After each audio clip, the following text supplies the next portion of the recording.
Welcome to the Loved Called Gifted podcast. This is your place to come for musings about spirituality, identity and purpose. I'm your host, Catherine Cowell.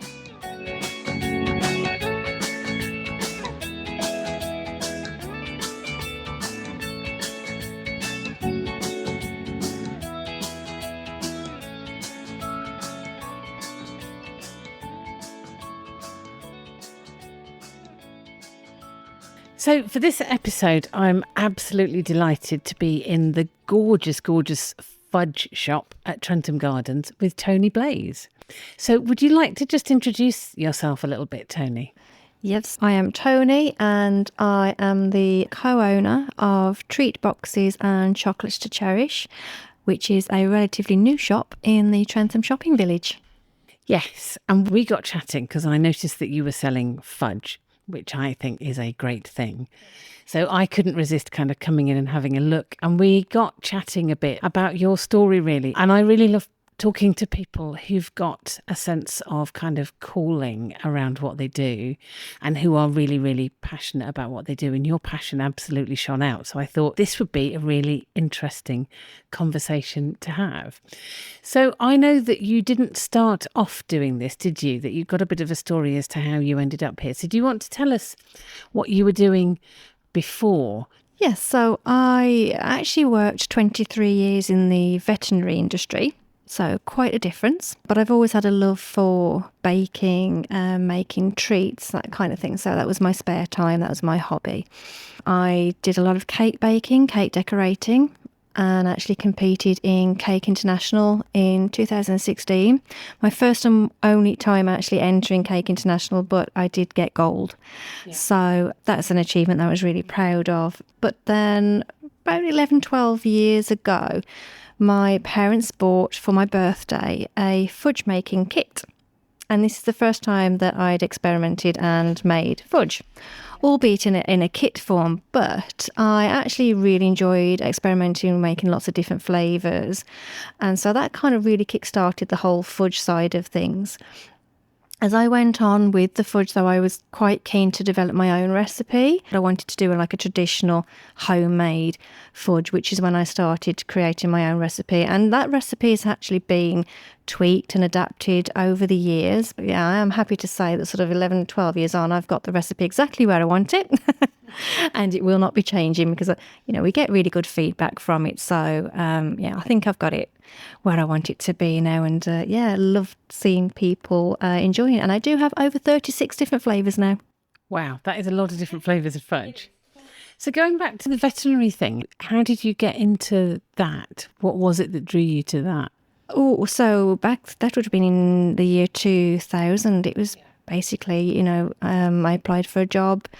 I'd kind of trained A-levels in the marketing field and the art field, so it was a marketing position in quite a large veterinary organisation. It had a hospital and 6 branch surgeries, so I did the marketing, promotions and analysis for that, really. Yeah, until August 2023 when I was actually made redundant from that role. So then it was time to look for something new to do. Yeah. What was it that drew you to marketing? Is that something that you really enjoyed? It is, like I say, it was my training, it was my GCSEs, it's my A-levels. I just enjoyed the subject at school and then carried on, obviously wanting to find a job in that area, really.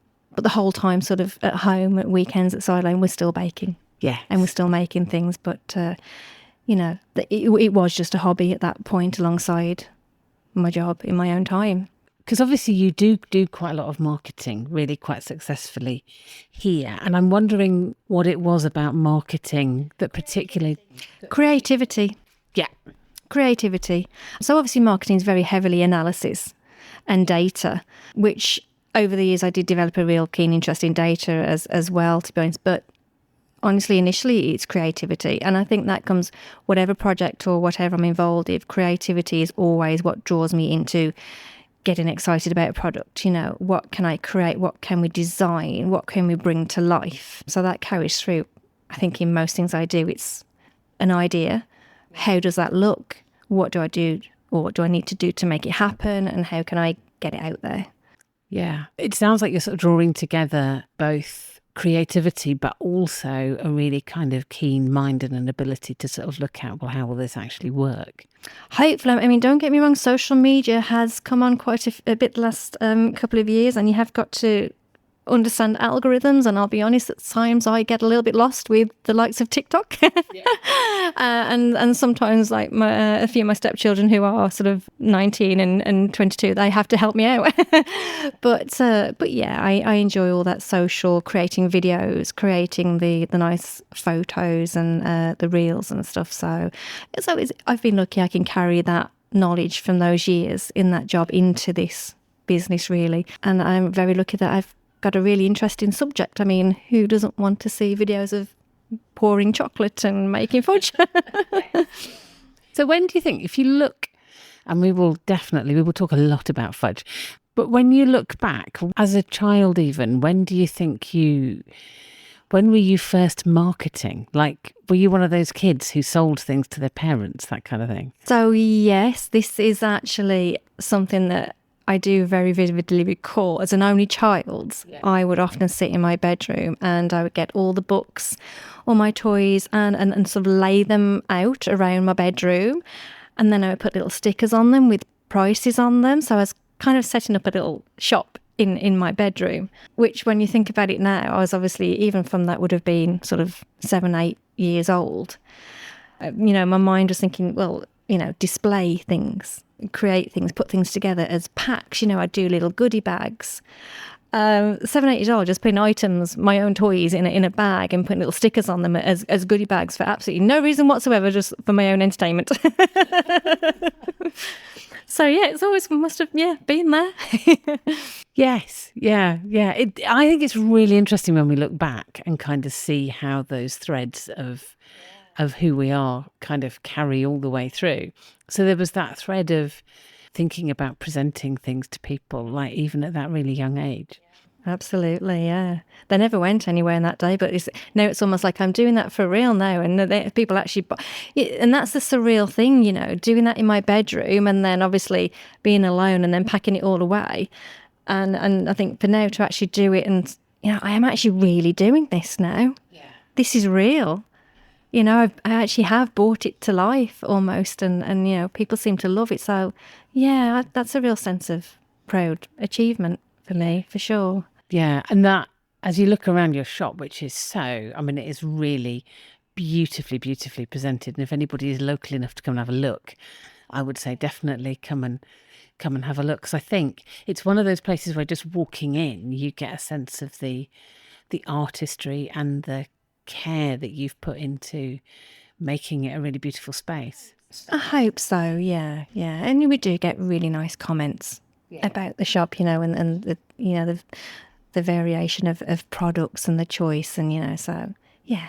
I think it really adds something very lovely to the world. These just beautiful spaces, whatever they are, I think is really lovely. Just seeing people smile, isn't it? Yeah. So that was the beginning of your kind of marketing. And where did you first start cooking lovely things?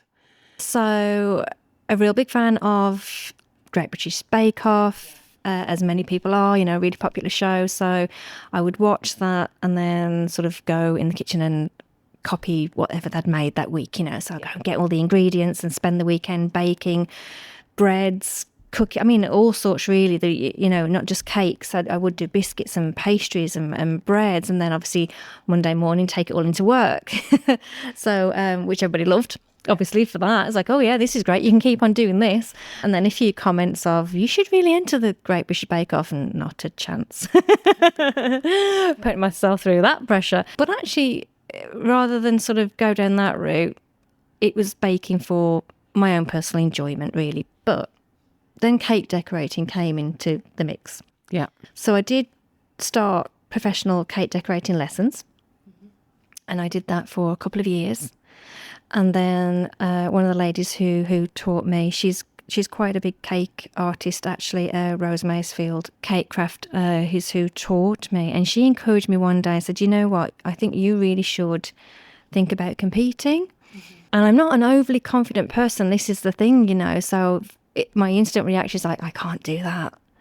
And I think it's the same with a lot of people. You have self-doubt, don't you, and a confidence thing. But something in me, again, creativity, was thinking, well, what would I do if I were to enter? What would I actually create as a novelty cake, Because that was my preferred method, with sculpted novelty cakes. So I found myself sitting and thinking of all these different things to do. And one day I was out walking, because I live quite near to Cannock Chase. And I was walking through the forest, and I've got quite a fascination with, like you see the fairy doors on tree trunks and little fairy houses. So I started to get an idea about doing a decorative tree trunk, but as a mouse house. Okay. So I actually took photographs of bark of trees and ivy and moss. So the more I started to think about it, so yeah, what about doing a tree trunk with a little door, little windows, with a little mouse poking out one of the windows, So took all the pictures, started to sketch it out, and thought, you know what? Didn't enter at that point. I thought, I'll start it. If I'm happy with the progress of it, I'll enter it. So that's what I did. And surprisingly, it seemed to come together really well.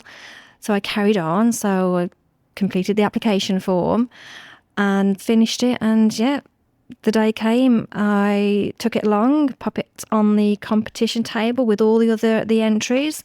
And, you have people bringing cakes from all over the world. They're literally shipped across from all over the world. Had a little wobble, thinking I am out of my depth here. But, just left it to fate, really, and absolutely blown away. They were judged that evening, and so I woke up the next morning to find out that I had got gold. Brilliant. Well done. I've never done it again since. I'm leaving it there. You can't top that, can you, really?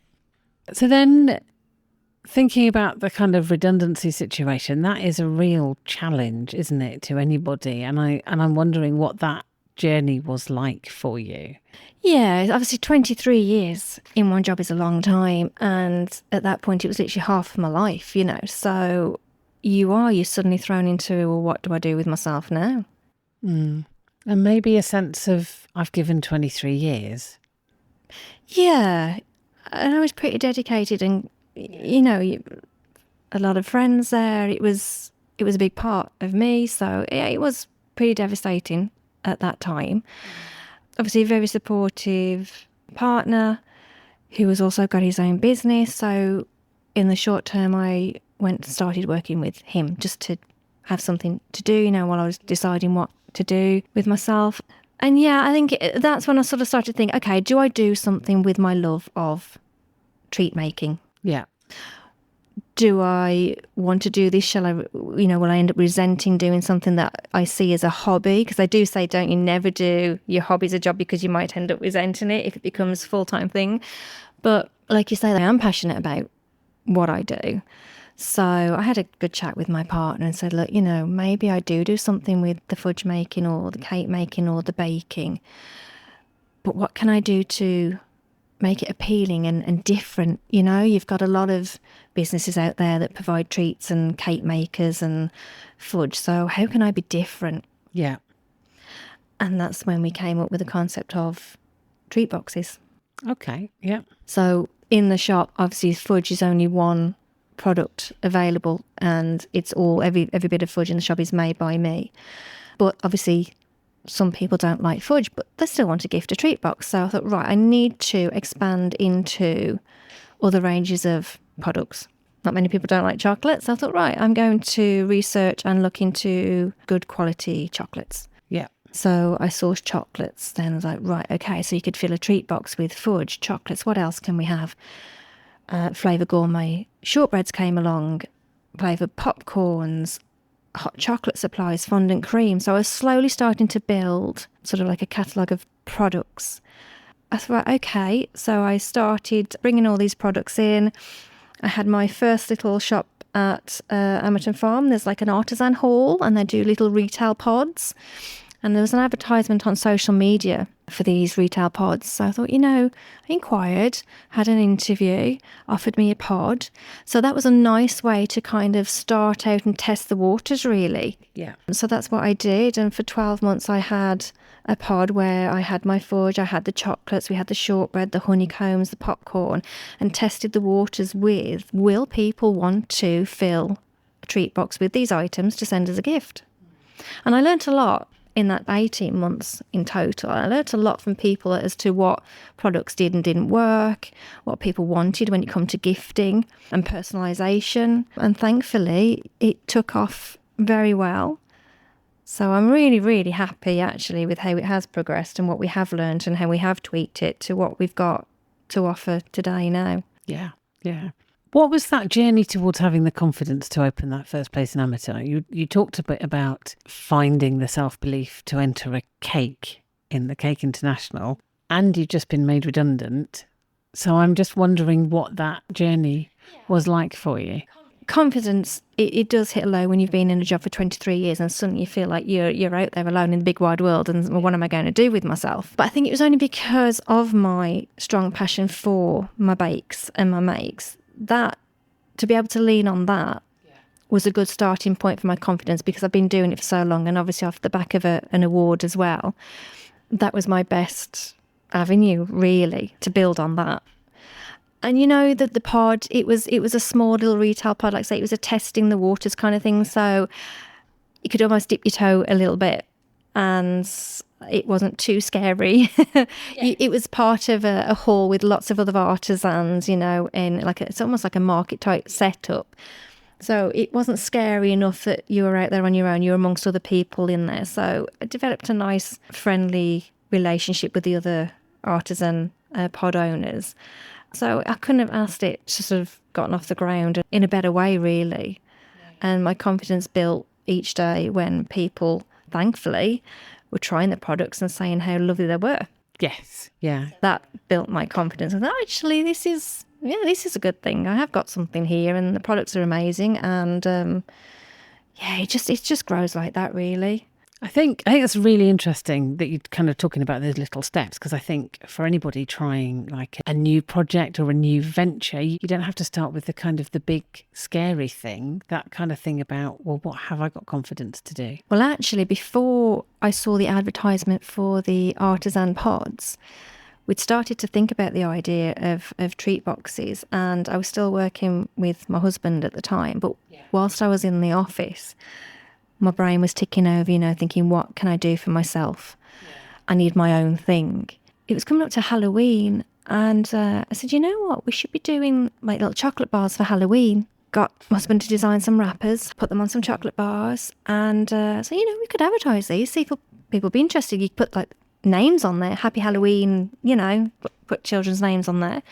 So we actually started in the office, didn't have a shop. Yep. Didn't have a pod. We were just thinking ideas and just advertising on social media.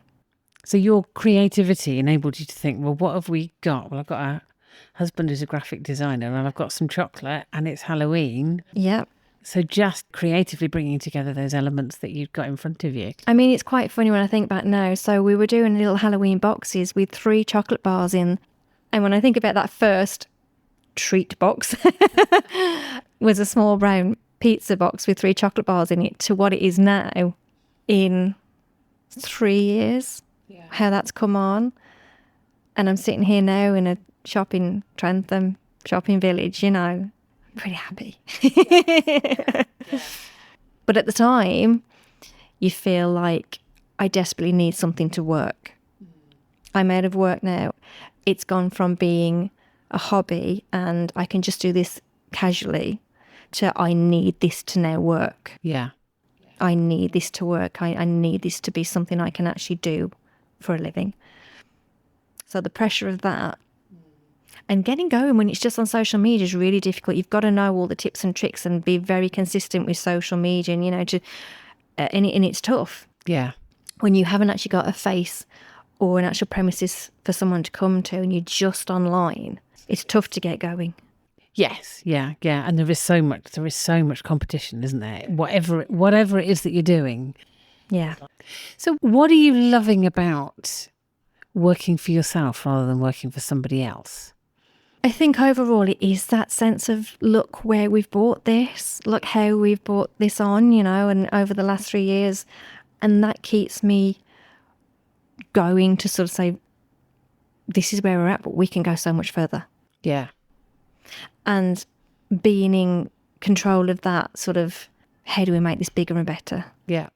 And I think because obviously having my own business and my husband having his own business, he understands we can be home in the evening and talking about the businesses and what we, and thankfully he's very passionate about my business. So we'll sit and we throw ideas around, which is brilliant. Yeah. Yeah. So how have you changed through this process? I've had to learn a lot. I mean, don't get me wrong, when I was in the veterinary role, I was part of a management team. So you do pick up and you do get trained in a management position. So I could bring a lot of that over, thankfully, But I mean, you can't know everything when you're just starting out. There's a lot to learn. But again, really, really lucky that my husband's had a business for nearly 30 years. So I had to learn a lot from him. So I'm really proud of how much I've had to take on, as well as still making, let's not forget, the fudge. Every single week I still have to be in that kitchen 3, sometimes 4 times a week and do the shop and be the marketer and do the accounts and all the paperwork that comes with it. So I've had to learn to balance things very, very well. Don't always get it right. I've learned to take the pressure off myself a little bit. Okay. Because I think when you get to where you are now, it puts things into perspective a little bit more. And you do have to learn to obviously be very, very organised, which I think I do pride myself on being, but to just go easy on yourself, I think. Yeah. Because, you talk to other business owners and you realise, particularly if you're one-man bands, or even in this one, with my business partner, there's so much to do. Yeah. But just go easy on yourself. So what does that going easy on yourself look like? How are you creating space for you? It's tricky, and you have to really every single day make a point of really sitting down and say, right, remember work-home life balance. My husband's the same. He's a one-man band.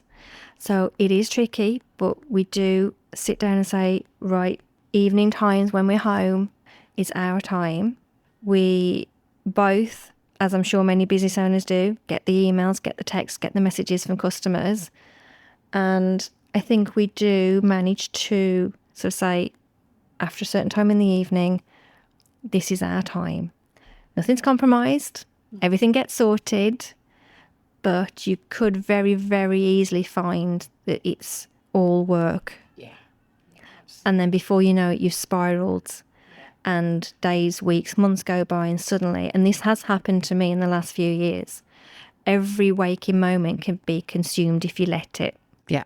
Yeah. And it's only when fully recognising myself that if I was awake, I was doing something about work or stressing about something being ordered, or I haven't made this, or I need to sort out that, And I did actually start to get quite ill until one day, thankfully, I did recognise that and had to sit down and have a word with myself and say, you need to refocus, step back, prioritise, look at the bigger picture and get your day-to-day back in some kind of order, and remember there's other things going on. Yeah. It's not easy. It's not easy. You do slip. You want to constantly give the best service you can. Yeah. And you don't want to disappoint people. And I think in the first few years, an inquiry comes through or somebody wants something, like I drop everything. Yeah. And I do it because I want that person to be happy. But now I realise that person can still be happy and I can still have a good balance. Yes. Yeah. But I think it's just, it's new business. It's new business. Want to do everything right. Want to keep everybody happy. And then I say as time goes on and you realise the stress doesn't actually really achieve much. No. You can still do a very good job and still keep everybody happy, but have a well-managed and organised routine. Yeah, yeah. Thankfully, I'm there now.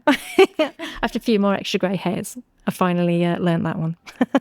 And you said a lot about your husband, and I'm wondering how your relationship with one another has shifted in the course of you becoming a business person. He's extremely proud of where it is, and he actually really enjoys now coming and working in the shop. And then these are his words. He actually enjoys being on my side of the business more than his own now, which is lovely. But again, I have to give credit to him that, you know, he guided me along starting the whole business, you know, what I needed to do, the excitement for what we were putting together. And yes, I do say about work-home life balance, but we do actually both really enjoy sitting down and coming up with new ideas and oh, we could do this, and oh, what that looked like, and we could add that, and oh, that would be amazing, and I wonder if people... So, you know, there's a lot of that conversation. Yeah. And I'm just really grateful that we have the two of us that we think very similarly, and our ideas, our thoughts are very similar. We do a lot of that. And then I say, right, stop, that's it. Okay, we've talked about work now. We've done that. Brilliant. It's all great. It's all good. Brilliant ideas. But put it to bed. Yeah. Yeah. Yeah. Let's go for a walk. Because you could. I mean, we've literally sat up to early hours of the morning. Sounds like great fun, though. It does. It does. Or I'll wake up at 2 o'clock in the morning and go, oh, I've just thought of a new flavour for some fudge. And you'd be like, oh, not another one. No, don't tell me I've got to make even more ingredients labels for you and tags. I'm like, sorry. Will you stop making more flavours? Oh, I can't promise that. Yeah, it's really, really precious, isn't it, to have somebody who is on your side and rooting for you. 100%, yeah. He gets it. He just gets it. No, that's brilliant. So tell us about some of your fudge flavours. What's your weirdest fudge flavour, do you think? Weirdest? I'm only going to say weird because I personally, it wouldn't be one of my choices, but there's a real fondness for licorice. Really? I'm not a fan of licorice personally, but I can't ignore the many requests for licorice fudge, which the first few times I was thinking, really? But the requests kept coming and I'm like, okay, I need to look into this. It's obviously, there's a demand. I wouldn't have come up with that as a flavour if it wasn't for people asking for it. Yeah. But there you have it. And licorice is one of the 36. And what's your favourite? Oh, that's really tricky because I've kind of got two. Yeah, well, what are your two favourites? Chocolate peanut butter, because I absolutely love peanut butter. And the second one is actually a flavour that's very, very new. I only first made this flavour probably about 5 or 6 weeks ago.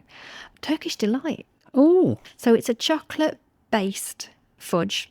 So you've got two bases, you know, so either a caramel base or a chocolate base. So it's a chocolate-based fudge with, we actually use rose oil because rose gives you that Turkish delight kind of flavour. One day I was in the kitchen and I thought, you know what? Bit of rose oil. Let's see what that comes through. Wasn't entirely confident it would come through the chocolate fudge mix, but oh, it does beautifully actually. So I made a batch, brought it into the shop, and just cut it into testers and just asked for feedback really from people coming into the shop. And it was quite funny because brilliant response to it. And in fact, a few people said, well, can we buy it? I said, oh, it's like kind of testing the water with it, you know, to get sort of feedback. Oh, well, but that's really good and I want to buy it. I had actually one person ask me if they could genuinely buy the bits that I'd cut up as testers for feedback. Just please, just I'll bag up the bits. I'll buy it. So that was your answer. People liked that, yeah. And it's become one of my favourites and it's now in the shop. The weirdest thing I had when I came into your shop was chocolate-covered pork scratchings. Yeah, this is the controversial one, which for people who are hearing about this for the first time and that come into the shop, you see the faces like, am I seeing that right? Am I hearing that right? Surely that's not a thing. And your typical reaction is, oh no. And yet it's one of my most popular products that I actually have to make 10 kilos a week. Wow, that is a lot. So they are now in pubs, they're in some delis, and it's a product that should never exist, but it does, and it's the snack you never knew you needed. So it is pork crackling. So it's not the hard scratchings with all like the fat and the meat it's the crackling. So we actually came up with this for an event a couple of years ago. So it's an event in the Black Country that we were attending. And they asked if we could provide a snack, a treat that's kind of Black Country themed, but something a bit unusual. Yeah. Well, it's definitely unusual. Definitely unusual. Now, a few weeks earlier, I am a big fan of watching Dragon's Den. And on one particular episode, the person took in the bar of crisps. So it was a chocolate bar with crisps in it. Yeah. So, okay. And it went down really quite well. It's that sweet and savoury combination. That sweet and salty. So when we were asked to do a treat for the Black Country, but something a bit unusual, that popped back into my head. So I thought, well, what's Black Country? Pork scratchings. And we were actually sat on the sofa, me and my husband, and it's like, pork scratchings? What if we put chocolate on it? And we kind of looked at each other and like, oh, I don't know. So the next minute we found ourselves in the kitchen. So we got down this bag of scratchings, melted some chocolate, dipped a few in. We tried it and looked at each other like, oh my God, that actually works. So we phoned the organiser, said, look, we've come up with a product, what do you think? And there was a bit of a pause. And I said, you know what? Do it, give it a go. Yeah. So we made probably about 4 or 5 baskets of these little bags of chocolate covered pork crackling, took it along to the event. The entire table sold out in the first hour. Wow. Now, I imagine it's from people looking, thinking, what on earth is that? And they buy it out of curiosity. Yeah. Probably expecting to go, that's disgusting, but still curiosity was making them buy it. What was really quite interesting is they walk away and then 10, 20 minutes later come back, okay, that's really surprised me. Have you got any more? And that happened and it completely sold out. People saying, well, where can I get more? And we looked at each other and we're like, what have we done here? This is actually working. This is a thing. Yeah. So we carried on making them and I took them into the shop. I still had the initial, not sure about that. That's disgusting. So we did samples, filmed some people trying them, We went to county show and took them to the county show. Had an amazing response there, sold over 300 bags over the weekend and developed a real custom base for it. And it's quite funny because there's kind of a strap line now because we get this one particular reaction and it's said so many times after people try it, that shouldn't work, but it really does. Yeah. So all it is a very light coating of Belgian chocolate onto the pork crackling. We don't use the hard scratchings, as I say, that would be a bit weird. But the crackling just gives it that crunch, so it's sweet, salty and crunchy. Yeah. You've just got to wrap your head around what it is because your brain will instantly say no. But 9 times out of 10 when we offer a sample and people try it, they go, oh my goodness. That shouldn't work, but it really does. Yes, yeah. And it's being compared to chocolate-covered popcorn, chocolate-covered honeycomb, because you just get the crunch. Yeah, yeah. With the sweet and the salty. So we also do flavours. So there's a smoked flavour, there's a masala flavour, there's a chilli flavour. And they are doing so well that this happy accident, novelty product, whatever you want to call it, for this one event, about 2.5 years ago, now is a real firm favourite in the shop, and we've got them online. We've just sold quite a few for Father's Day. And then we went to a comedy event one night. There's a gentleman, his name's Johnny Cowell. He's a Black Country comedian. We're actually from the Black Country ourselves. We took him a gift box of these pork chocs. We left the box with the stage manager. And the next day, I was scrolling through social media and Johnny Cowell was going live. And I was like, oh, Johnny Cowell's gone live. We went to see him last night. He's like, hi guys, I thought I'd just come on. Last night, we were gifted something from somebody. And at this point, I'm watching going, oh my goodness. Lo and behold, he brings up the box to the camera. I said, no, don't know how I feel about this. Haven't tried them. So I thought I'd come on with you guys and we'll open them and try them. And I'm watching thinking, oh my days, this is either going to go really, really well or really, really bad. He opened the box. He opened each of the flavours. There was one of each flavour. And he tried them in the car, passed them to his driver. And thankfully, each one he tried was like, wow, that's amazing. Oh my, guys, I couldn't have asked for a better. I didn't even know that was going to happen. Yeah. But that really kick-started something, because he's known in the Black Country. He's on tour at the moment, but he's got quite a big following.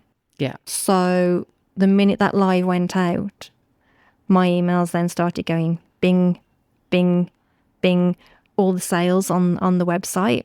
Yeah. So I was like, oh my days. Since then, we have spoken to him quite a few times, and his manager, and he does kind of work in conjunction with us and Pork Chocks now in doing promotion with us guys. He did a Father's Day video for us. He actually came into the kitchen and helped us develop the new flavour. So the masala is the Johnny Cole edition.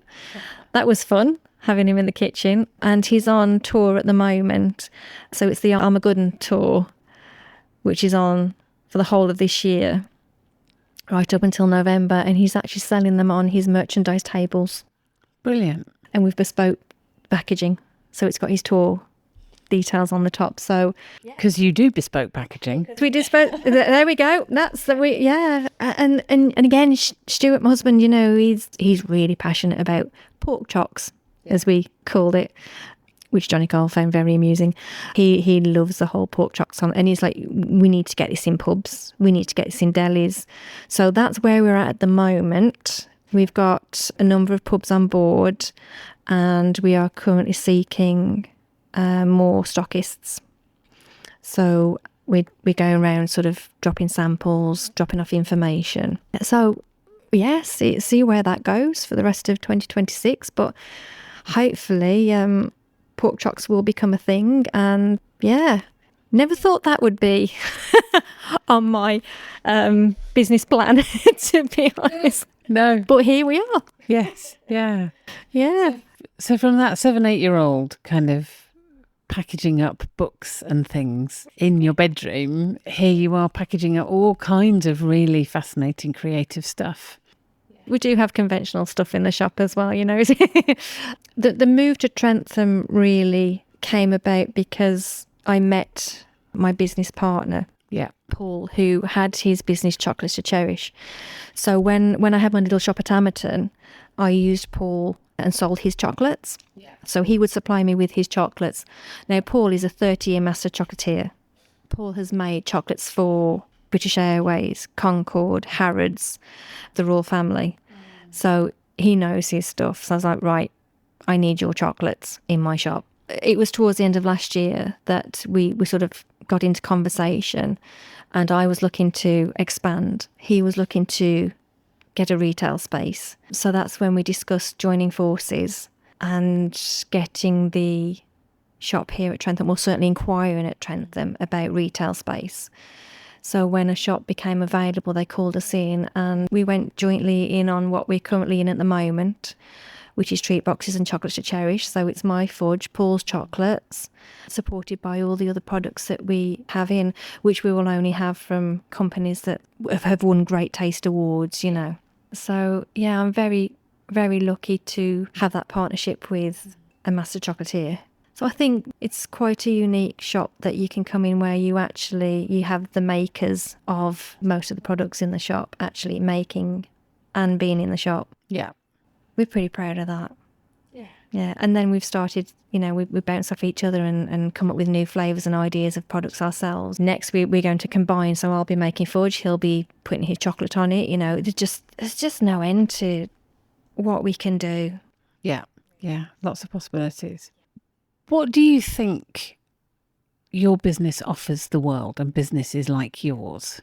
How do you think what you do makes the world a better place? I love seeing the enjoyment in people of coming in and realising very quickly that wow, there's something here that this is amazing. This is a fantastic thing that you're doing here. And I want to use that. I want to be a part of that.